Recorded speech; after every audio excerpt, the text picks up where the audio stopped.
মা, তিনি শিখিয়েছেন পৃথিবীর অনুভূতিগুলো কিভাবে অনুভব করতে হয়। কিন্তু তার অনুভূতির খবর আমরা কতটুকু রাখি? তার চোখে পৃথিবীর আনন্দ দুঃখ দেখে দেখে বড় হই আমরা। তাই বলে তার দুঃখ কষ্ট আমরা দেখতে পাই কি? আমাদের প্রতিষ্ঠিত করতে জীবন পার করা মানুষটার জীবনে যে কত অপূর্ণ ইচ্ছা রয়ে যায়, তার খোঁজ কি কখনো নিয়েছে? কয়েকজন মায়ের অপূর্ণ ইচ্ছের কথা জানাবেন সহকর্মী ফারহানা ন্যান্সি।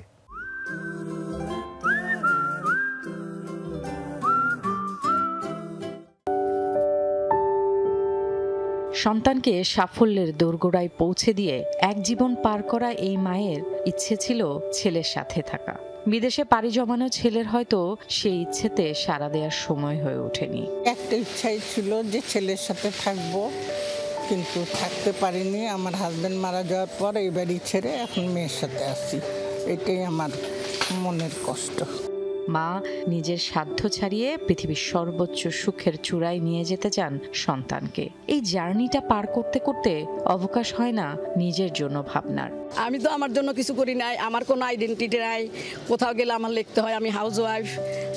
এটা আমার কাছে খুবই একটা কষ্ট দেয় যে আমার তো হাউস ওয়াইফ থাকার কথা ছিল না। আমার বোনরাও চাকরি করছে, আমি কেন কোথাও ঢুকি নাই।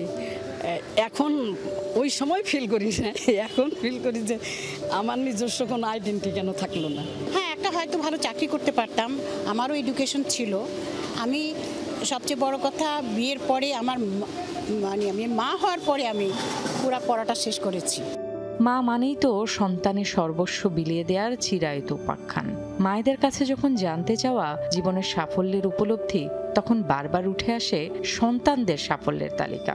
অনেক কিছু করার ইচ্ছা ছিল, বাচ্চাদেরকে করতে গিয়ে নিজে একটু হিমশিম খেয়ে পড়াশোনাটা কমপ্লিট করতে পারিনি। এটা তো একটু আফসোস একটু থাকেই যে সবাই বাচ্চারা শিক্ষিত, আমিও শিক্ষিত হতাম বা একটা চাকরি করতাম, খুব ইচ্ছা ছিল, তো হয় নাই। এখন এইটুকুন আফসোস, কিন্তু বাচ্চাদেরকে মানুষ করতে পেরেছি, এটাতে অনেক বড় সার্থক।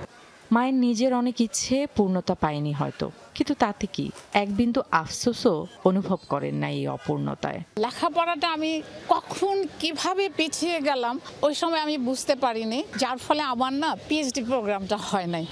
আমি জীবনের শেষ প্রান্তে এসে অবসরকালীন সময়ে মাঝে মাঝে এটা মনে হয় আমি আরেকটু চেষ্টা করলে হয়তো আমি পিএইচডি প্রোগ্রামটা কমপ্লিট করতে পারতাম।